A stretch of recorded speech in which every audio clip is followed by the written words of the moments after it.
Do I have everybody's attention now? Yo les amis, bienvenue sur Catch Attrape, la chaîne où on parle catch. Aujourd'hui review de SmackDown du 20 novembre 2020. Tout d'abord j'aimerais vous remercier pour les 101 abonnés au jour d'aujourd'hui. Et maintenant nouvelle étape, hein. Bien sûr on va toujours de l'avant. On passe, j'espère passer aux 150 abonnés avant la fin de l'année. Merci encore pour les 100 abonnés, ça fait vraiment plaisir. Maintenant on a une petite communauté, je vais pouvoir vous faire d'autres genres de vidéos. Je vais pouvoir m'investir un peu plus dans cette chaîne. Et c'est grâce à vous, merci pour les 100 abonnés. On ouvre le show directement avec les Street Profits, hein, Biggie qui imite Undertaker. Ils sont coupés par le New Day, Xavier Wood qui sont sur le ring. Il dit qu'ils sont invités à Raw, il dit que les Street Profits sont des hommes morts au Survivor Series. Ensuite c'est Sami Zayn qui arrive et qui dit qu'il veut se venger du Taker qui lui a mis un chokeslam au Madison Square Garden il y a 2 ans ou l'année dernière. Il dit qu'il va battre Bobby Lashley et prouver qu'il est que le championnat intercontinental est au-dessus du championnat des États-Unis. Il dit qu'il n'est pas là pour faire du mal au New Day. Il dit qu'il va les laisser parler de lui. Et Corbin arrive. Corbin qui dit que le New Day ne fait pas partie de son show. Ziggler et Wood arrivent aussi. Ziggler dit qu'il n'aime pas Sami Zayn. Il n'aime pas non plus le New Day. Et il dit qu'ils n'ont rien à faire ici. Et que s'ils auraient, lui et Wood, une chance au titre par équipe de Raw, ils deviendraient champions. Xavier Wood leur demande s'ils veulent un match. Kofi Kingston coupe Xavier Wood et dit que Corbin et Sami Zayn sont bien meilleurs que Ziggler et Wood. Corbin dit que lui et Sami Zayn ne sont pas une équipe. Que Sami Zayn confirme et dit qu'il a un gros match dimanche soir de toute façon. Et de toute façon, il dit qu'il aurait battu, s'il aurait fait équipe avec Corbin, il aurait battu Xavier Wood et Biggie et Kofi Kingston. Et ensuite Xavier Wood propose un match, les deux équipes se font face, les Street Profits avec les New Day font face à Ziggler et Wood. Et si Ziggler, Wood, Corbin et Sami Zayn. Et si Corbin, soit c'est l'équipe de Sami Zayn qui a le pin, l'équipe de Sami Zayn aura un match pour le titre par équipe de Raw. Et si l'équipe de Wood a le pin, c'est elle qui gagnera sa chance au titre. Donc je vais vous faire très rapidement, petite embrouille à un moment donné entre Kofi qui se trompe et qui fait un crossbody sur Montez-Ford.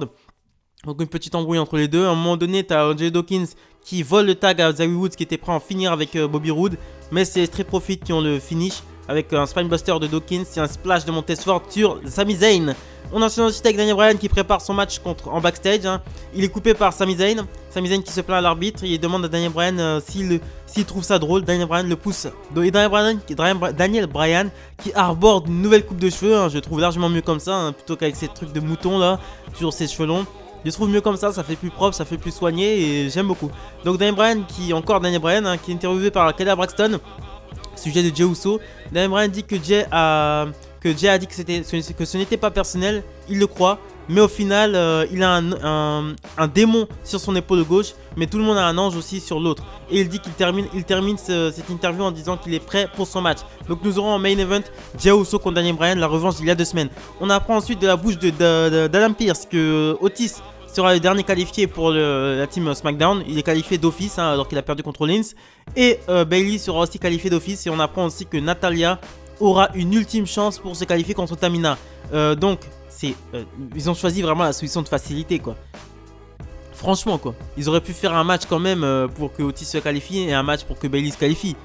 Non, franchement là, ça veut dire qu'on nique 2 matchs.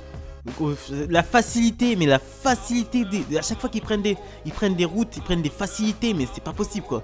Qu'est-ce que c'est que ces bookers de merde, quoi? Qu'est-ce que c'est que ces bookers de merde? Je le dis, c'est de la merde ce qu'ils font.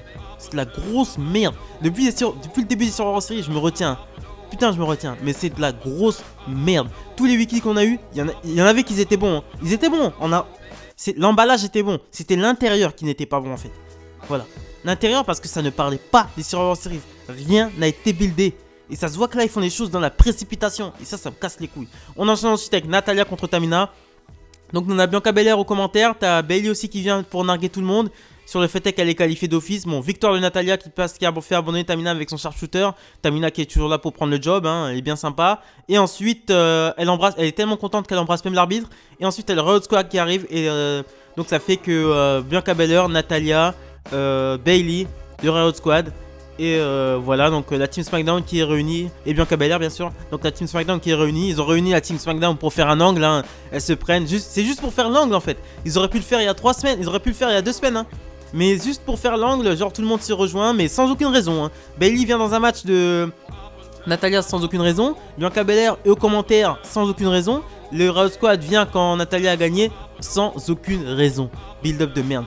Donc par contre là c'était vraiment cool, là, le prochain segment était vraiment cool, signature de contrat entre Drew McIntyre et Roman Reigns qui a été présidé par Adam Pearce. Donc Roman Reigns dit qu'il savait que McIntyre pouvait le faire, il a été à sa place et Paul Heyman dit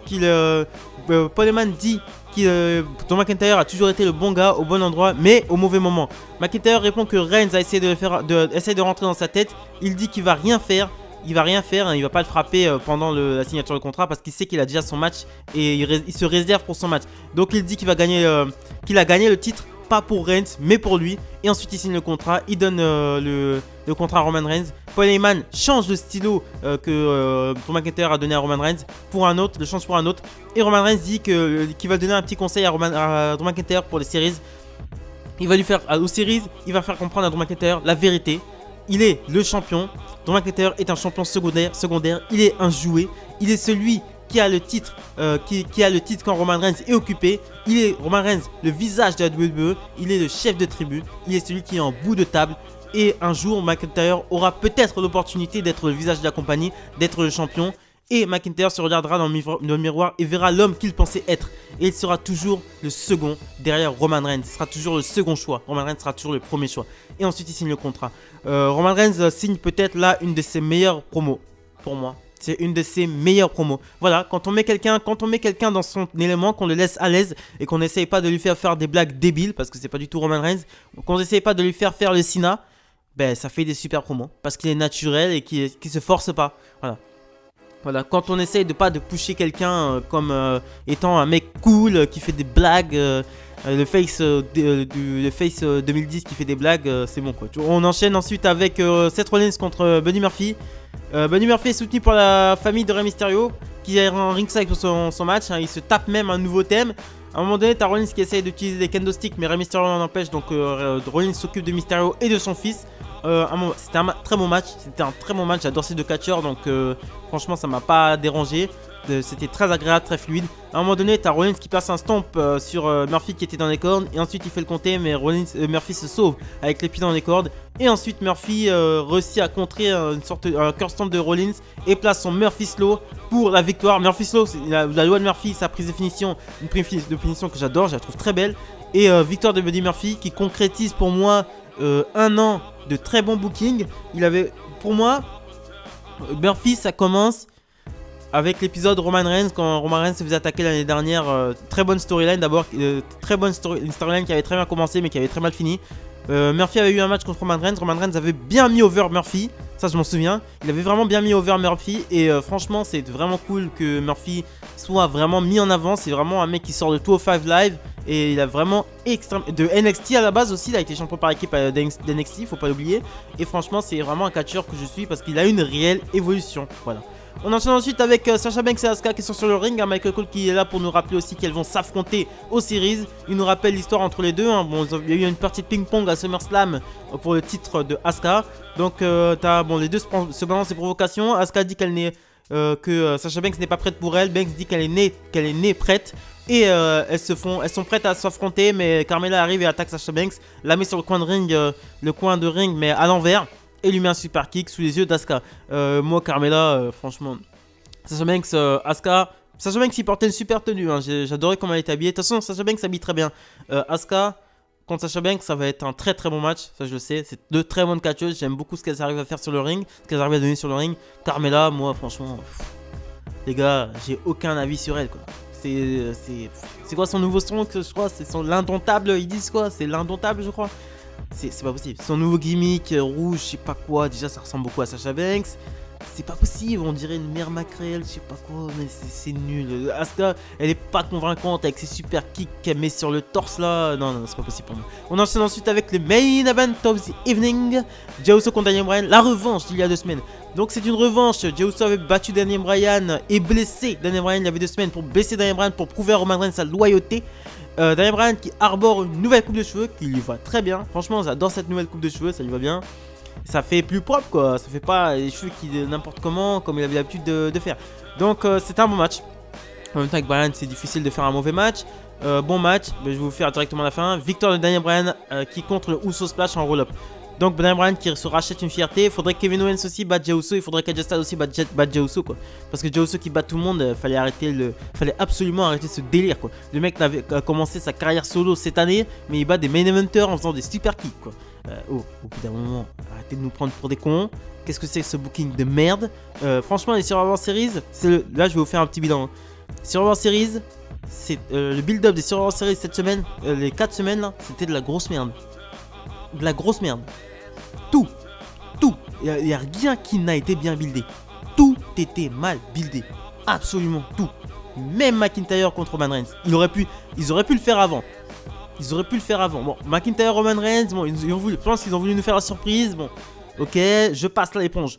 Mais la Team Raw, Team SmackDown, masculin, féminin, Asuka vs Sami Zayn vs Lashley. Aucune rencontre, aucune invasion, rien du tout. Non, très mal vidé. Survivor Series, c'est ma période préférée. C'est une de mes périodes préférées de la WWE parce que ça tout part en vrille. Toutes les storylines, en fait, tout s'entremêle en fait. Tout s'entremêle. C'est ça la richesse des Survivor Series. C'est que des catcheurs qui n'ont pas l'habitude d'interagir ensemble se retrouvent. C'est ça le vrai sel des Survivor Series. Et là, franchement, c'était zéro quoi. Cette semaine, c'est zéro quoi. J'espère que bon après on se tape TLC et ensuite Rumble, mais c'est pas possible. Ça franchement là, zéro, c'est zéro.